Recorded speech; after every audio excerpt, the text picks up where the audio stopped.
before we move on to the next part of our show, we have the addition of somebody very special to us.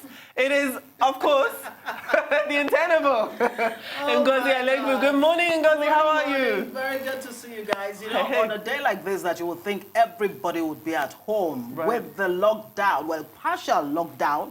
Absolutely. For some reason, everybody was on the road this morning. That's so interesting. Yes. Now, the lockdown actually happened on the road. When I mean lockdown, it was a total standstill with, you know, so many people on the streets this morning. Yeah. Really, terrifying. Well, let's introduce our first guest. Now, as the cases of the coronavirus pandemic daily increase in Nigeria, the impact of the global health challenge on Africa's largest economy means the country is entering uncharted territory. This is happening as alarm bells herald a worsening of the country's fiscal and foreign currency crises. To cushion that, the Nigerian Senate has proposed an emergency economic stimulus bill 2020. The bill, according to the lawmakers, is to provide for tax relief, suspension of import duty on selected medical goods, and the deferral of residential mortgage obligations. Now joining us to discuss this and other economic matters around Nigeria is financial analyst and journalist Felix Oloyede. Good morning and good to have you, Mr. Oloyede. Good morning. Thanks for having me. Oh, it looks like we can't hear you. Oh, okay. Do we have Mr. Oloyede on the line? Yes. Good morning. So great to have you with us. Now, we have you this morning on the morning show to discuss the impact of COVID-19 on the Nigerian economy, from the currency crash to the lack of oil, the fact that, you know, this Russia-Saudi Arabia war has just cut the cost of oil, down to now $29. Oh, and it even fell way far below that earlier this week as well. Absolutely. There are a lot of things impacting the Nigerian economy, but what are your thoughts? What is your take on the ravaging, the scourge of COVID-19 on the Nigerian economy? The pandemic is hitting everybody hard, and the economy is bleeding from this heat. Nobody is able to go to work. Nobody is able to do anything productive at this time, unless you do something you can do from your room. So it's really, really biting hard at this point in time. Well, Mr. Oloyede, again, thank you for joining us. If we were to look at that stimulus package, it is considerable, and it does show that there is the money to support the country at a time when it's needed. Why do you think this hasn't been the case beforehand? And because I say this because Nigeria is a country with wealth, with access to funds, and it's also a country with a huge population of people living below the poverty line, 80% in fact. So why do you think that those funds haven't already been made readily available to the people who quite obviously need them before this pandemic? If you look at the bill, it's not to directly give cash to anybody. It's just to make life easy for those who do business and to make the economic keep going, so that we will not have that huge shock. So it's like to hedge our losses. So it's not to give money directly to anybody. It's just to, okay, if you deal on medical items, which we need seriously at this point in time, your import duty will be waived, and those who are servicing mortgage, they are asked to defer their payments because they can't really do much to generate revenue at this time to be able to meet that obligation. And they also talked about that tax waivers be given. So these are some of the things just to see that the shock is reduced. And it is not peculiar to Nigeria. Other countries have been doing so just to make to see that the suffering that the people will go through are reduced. The reps are proposing an emergency economic stimulus bill already to fight COVID-19. Now talking about whether there is a need for government to dole out monies to individuals and, of course, corporate organizations. The U.S. is actually planning to give $1,000 to each individual for the next 2 months. Hong Kong, for example, is giving $1,300. Would you say it's advisable at this time, considering that Nigeria has actually been down that line before with the conditional cash transfer and the direct giving of monies, by the Vice President, Yemi Osinbajo, before the 2019 election. Is that something we should begin to consider seriously? I think we need it more. We need it more at this point in time, where people cannot engage in a productive activity, cannot generate. So we need it more at this time. But it is also a huge challenge for government, because you will ask, where will the revenue come from? Our source of revenue is drying up, has shrunk significantly during this period. So it's a catch-22 situation for the government. Absolutely. Now, Mr. Oloyede, the Minister of Finance, Zainab Ahmed, has announced that there will be cuts to a non-critical capital expenditure. That is, if the pandemic does not stabilize. Or rather, if the pandemic does not stabilize, there will also be cuts to critical expenditure, like the maintenance of roads. What are the pluses and minuses, in your eyes, of the economic effects of this stimulus package that's just been passed? Definitely, the economic will suffer for it, because our GDP was projected, the government projected about 2.9 growth, or 2.2, around over 2% growth this year. That means we will not be able to achieve that. And the IMF projected that we'll be growing about 2%, and I doubt if we'll be able to get near that, because it's productivity that will make us achieve this. This is not taking place. People can't go to work, factories are down, nothing is happening. So definitely we will not be able to achieve it. And if you cannot increase revenue, what you do is to cut costs. I think that is the approach she's thinking of, she's considering at this point in time.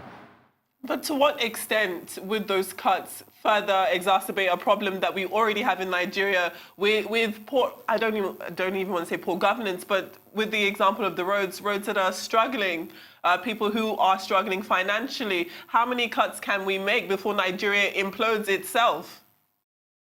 Well, you need to prioritize your needs at this point in time. You need to look at the opportunity cost, because some of the revenue that government is supposed to deploy into infrastructure, into other critical areas, we are using to fight the pandemic. For instance, the 10 billion that was released to Lagos State could have been used for other things.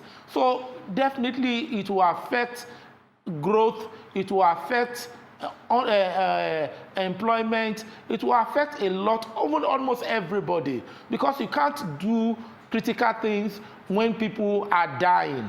Thank God we have not gotten to that stage where we are losing people in numbers, but we need to put measures in place to ensure that we don't get there.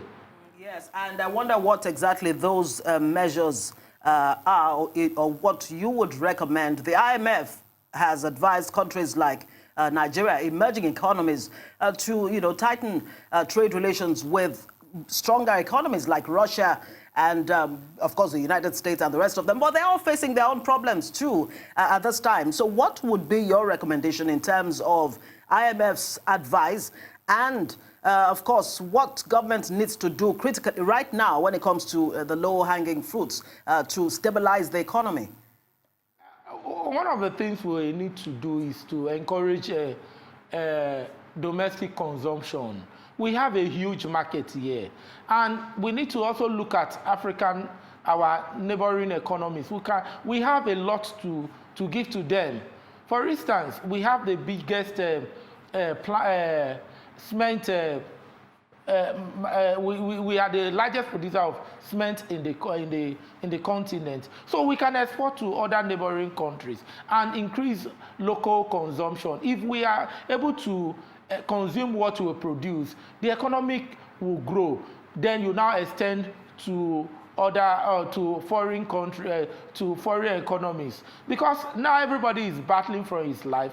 Everybody is looking how it will survive. So thinking of trade now is not the major thing. Somebody was even saying that if you put between economy and health now, there will be no contest. No, everybody is looking at how I will be safe. So what do I eat? That is what we are looking at this point in time. And another thing the government should look at, I think, is a pointer that we need to pay critical attention to our health sector.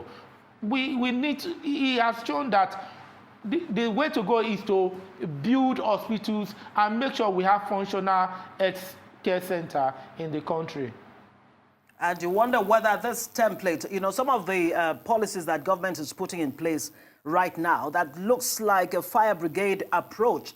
Going forward, post-COVID-19, would you say that some of these policies, these interventions, both by the central bank, 1.1 trillion naira into the economy, 100 billion, an extra 100 billion to fix the health sector, which doctors have been shouting over their heads that government should fix. And now you have the US saying that doctors, health professionals should feel free to approach the nearest embassy to them to get visas to go to the US, of course, to help with the, crazy outbreak over there in the United States.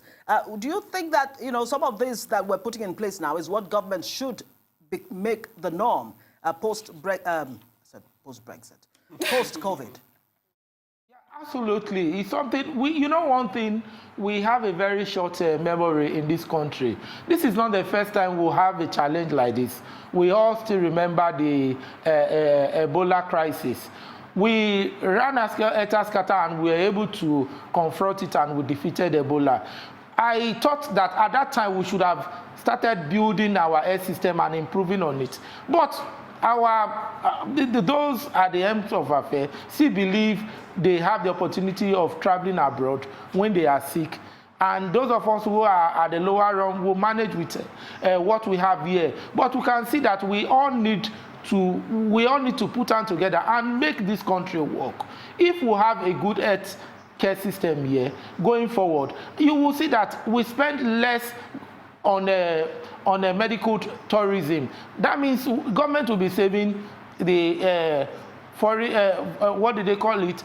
Our FX. You will be saving our FS. So the government should make it a priority that our health system. And when we come back, we'll be able to come back to you. If you just stay with us, we'll be right with you after this break.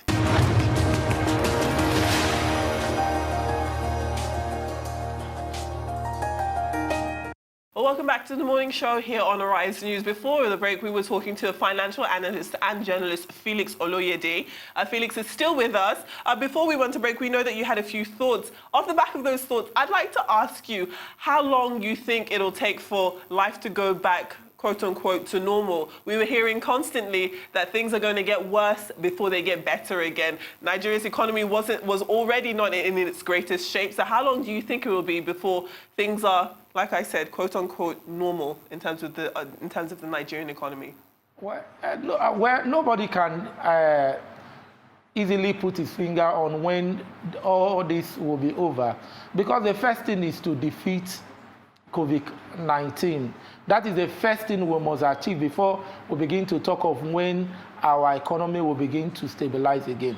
So we must, first of all, ensure we keep to regulations, we do what the government is telling us to do, social distancing, and ensuring that you stay at home so that you don't contract the virus or infect other people with it. So it is pretty difficult to really put our hands when we'll be able to begin our normal life, because this is a new reality that we are dealing with. So it will take some time to address this challenge. For instance, by the day, the numbers are going up. Today is about 81 now, and we don't know what it will be before the end of the day. So you must be able to tame the pandemic before you now begin to talk of growing the economy. Yes, economy must grow, but people must stay alive. People must be alive to be able to grow the economy. So we must be able to face this challenge head on and defeat the pandemic. Then maybe, but God help him, maybe second, third quarter, things will begin to to take shape again. So that is what we should be looking at this point in time, not the particular period when economic activities will we'll be able to go back to our economic activity, but what do we do to address the immediate challenge which we have at hand, which is COVID-19. So that is what we need to address at this point in time.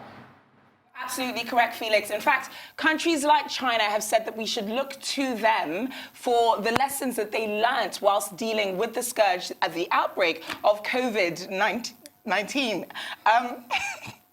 Moving on. You know, they have actually said that there was an 8-week curve. Absolutely. Ngozi, and what I do you do think about understand that? that, because in the midst of all of this confusion, you can actually tend to miss, you could actually call COVID. It does happen. Yes, it does happen. Now, let me, speaking of, optimism and all of that, there are indications that by second quarter of the year that China, things are beginning to look up for China already, and one is hoping that our economy, 80% of our economy is dependent on. Okay, that 80% of Nigeria's economy is dependent on China. Okay. Ngozi? Yeah, Felix? Go ahead. Go ahead, Mr. Felix. Did you hear that? I didn't get that. Okay, if I can, just very quickly, repeat myself. Second quarter of 2020, things are looking up for China, and it is hoped that things will begin to, go back to normal with the Chinese economy. Now, with Nigeria's 80% or so dependency on, China for imports and, trade and what have you, is that likely to rub off on Nigeria? It may rub off a little, but if you look at the statistics, we import more from China. But those who really who we export to, China is now among the first 5. You have India, you have Spain, you have France, you have Ghana. Those are our main people who buy products from us. So, and these economies, they are facing difficult time, especially Spain at this point in time. So yes, if we import from China, it's better for China, not for us. So the challenge is that the whole world gets on its feet again. That is what will pay us. And if you also look at it, even if China is running, oil price is still down, and it will take some while for oil price to pick up again. Oil price has almost halved between January and this point in time. When we started the year, we started about $66 per barrel. Today, it is about 24 per barrel. So it's still a very, very challenging time for the Nigerian economy because the revenue is not just there. And output also will be affected because those who are supposed to be going to the rig and drilling the oil, some of them will be at home at this point in time. So you'll be losing in terms of output, you'll be losing in terms of the amount you sell per barrel. So even if Chinese economy is back, it will still be pretty challenging for the Nigerian economy in the second quarter of the year. And not just the Nigerian economy, but in fact the global economy. Yes. Now, the Chief Executive Officer of the International Monetary Fund, that is Kristalina Georgieva, said on Friday that the coronavirus pandemic has finally driven the global economy into the recession that the experts and economists had previously predicted. So now, Nigeria has not even come out of its recession from 2016. We're barely coming out of it. We just started coming out of it. And earlier, Felix, you mentioned the informal sector and people that have to stay home. That 41% of people, of Nigerians, make up the informal sector. Absolutely. If these people continuously have to stay home and are not able to purchase goods, they're not able to trade and ply their goods on the road or hawk, how are they expected to make money? Absolutely. You spoke about the universal basic income that places like America have given out in their stimulus package. But Felix, you told us that our stimulus package doesn't actually go to the individual. It just supports businesses. So what happens to the individual, to the regular man, the average Joe or Jimmy in Lagos State or Abuja or Bauchi? What happens to him? Is he forgotten in the long term? Well, I think this is where the state governors and the state governments, they have a critical role to play. We have seen the Lagos State governor saying that they are going to touch about 200,000 households with food items and make people to be able to sustain at this point in time. I think other states should take a cue from this and alleviate the suffering of people. If not for anything, let people feed, let people have something to eat. So the states must intervene at this point in time. Backed by maybe the federal government also supporting so that people will have something to eat. Because they say an hungry man is an angry man. And if hunger sets in, crime rate will shoot up, even at this point in time. I think I saw in the media that say that they were telling some people that they should be careful at this point in time because internet fraud will shoot up. People are looking for ways to survive, and crime is one of the options they will be considering. So government at all levels must do everything to ensure that people have something to eat at this critical moment. They say when you don't feed the poor, inevitably the poor will end up eating the rich. Eating the rich, yes, indeed. And there are indications that the global economy, about $80 trillion worth of economy, could actually decline by about $2 trillion. Now the U.S. has pumped in, they've agreed to pump in about $2 trillion. $2.2 trillion. Yeah, about $2.2 trillion. Is that likely to have a knock-on effect with the global economy, including that of Nigeria? Well, yes, because we are in a global village. Whatever happens in any part of the world, especially in an economy like the U.S., will have some ripple effect on the rest of the world. But it is the percentage, the proportion is what you now begin to consider. If you don't have much trade with the U.S., you may not really benefit from that. And if you look, U.S. yes, it buys crude from Nigeria, but at this point in time, prices are low, and productivity is also, the output will likely decline significantly. So we may really not benefit much from this stimulus package unless we begin to find a way of solving our own problem internally. We need to begin to think creatively how we can solve our problem. And this should also serve as a note of warning to us that we cannot always have it the way we think. If we have good reserve, then the shock will not be as much, because once the oil price is down. We have to take a break now. It's time for a short break, but we thank you very much for joining us with your thoughts.